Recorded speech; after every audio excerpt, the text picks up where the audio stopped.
মধুবনের রানীর খামারে Tripura Shantiniketan medical college ও হাসপাতালে সর্বসাধারণের জন্য ওপিডি পরিষেবা চালু রয়েছে। হাসপাতালের ওপিডি বিভাগে সাধারণ মানুষকে সুলভে উন্নত চিকিৎসা পরিষেবা দেওয়া হচ্ছে। আগামীকাল বুধবার 11 March 2026 Tripura Shantiniketan medical college ও হাসপাতালের ওপিডিতে জেনারেল মেডিসিন বিভাগে থাকবেন অধ্যাপক doctor Atanu Ghosh, doctor Moumana Das, doctor Robin Pal, doctor Sagar Saha এবং ডক্টর শাকিল আহমেদ। জেনারেল সার্জারিতে থাকবেন অধ্যাপক ডক্টর দামোদর চ্যাটার্জি, ডক্টর দেবদীপ দেবনাথ এবং ডক্টর শ্রবণা চৌধুরী।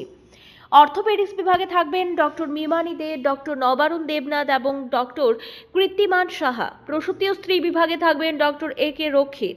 শিশু বিভাগে থাকবেন doctor Amitabh Chakraborty, doctor Olivia Dasgupta এবং ডক্টর অনুভব ঘোষ। ইএনটিতে থাকবেন ডক্টর শান্তনু রায়। ডেন্টাল বিভাগে থাকবেন ডক্টর জয়শ্রী মজুমদার। চক্ষু বিভাগে থাকবেন ডক্টর প্রণবেন্দু বর্মন, ডক্টর টুসি মলসন এবং ডক্টর পাইচন্দ্র মগ। অ্যানেস্থেশিয়া বিভাগে থাকবেন ডক্টর শঙ্করী রায়। ফিজিওথেরাপিতে থাকবেন অরিন্দম বিশ্বাস এবং স্লিমা সাহা। আপনার স্বাস্থ্য আমাদের দায়িত্ব।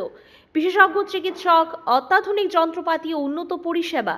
মাত্র 10 টাকার বিনিময়ে আপনারা সপ্তাহে সোম থেকে শনিবার প্রতিদিন সকাল 9টা থেকে বিকেল 5টা পর্যন্ত ওই ওপিডি বিভাগে বিশেষজ্ঞ চিকিৎসকদের কাছ থেকে উন্নত চিকিৎসা পরিষেবা আপনারাও নিতে পারবেন।